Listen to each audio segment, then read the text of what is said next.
Ano ang sabi ng scripture, Jeremiah 10? Fasten your seatbelt, ha? Hindi ko to sinabi si Lord.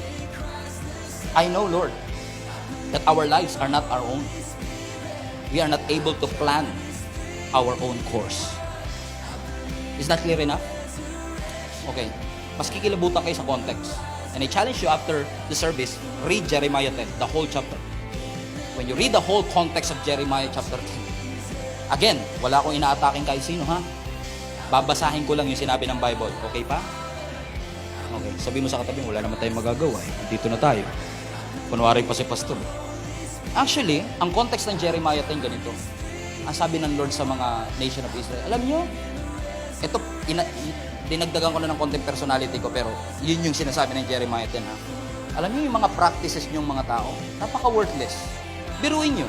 Sabi ng Lord, ha? Pagpuputol kayo ng kahoy, huhugisan yung parang Diyos. Tapos papalimutan nyo ng silver and gold. Ididikit nyo para hindi matumba. Ipapako nyo para hindi mabuwal. Yung mga Diyos-Diyosan nyo na yan, parang panakot ng ibon dun sa bukid. Sabi ng Diyos, basahin nyo Jeremiah 10. Parang panakot lang yan ng ibon, hindi nga yan nagsasalita. Kailangan mo pang pasanin kasi hindi makalakad. Sabi ng Bible, ano bang matuturo sa inyo ng Diyos-Diyosan yung kahoy? Kasi nga minsan dahil wala kang makitang sign, naggagawa ka ng visible.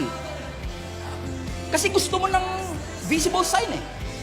Kaya nag-apology eh. Yung nation of Israel, sabi nila, Lord, patawarin mo kami, yung mga leader namin parang hangal. Hindi sumasangguni sa'yo, tuloy, hindi kami nagtatagumpay. Kasi nga, nakaangkla na kami dito sa physical na nakikita namin. Dahil nga, hindi kami makapag-antay. Kaya gumawa tayo ng gumawa. Pero sabi ng writer ng Jeremiah, pero ikaw, Lord, alam naming totoong buhay ka.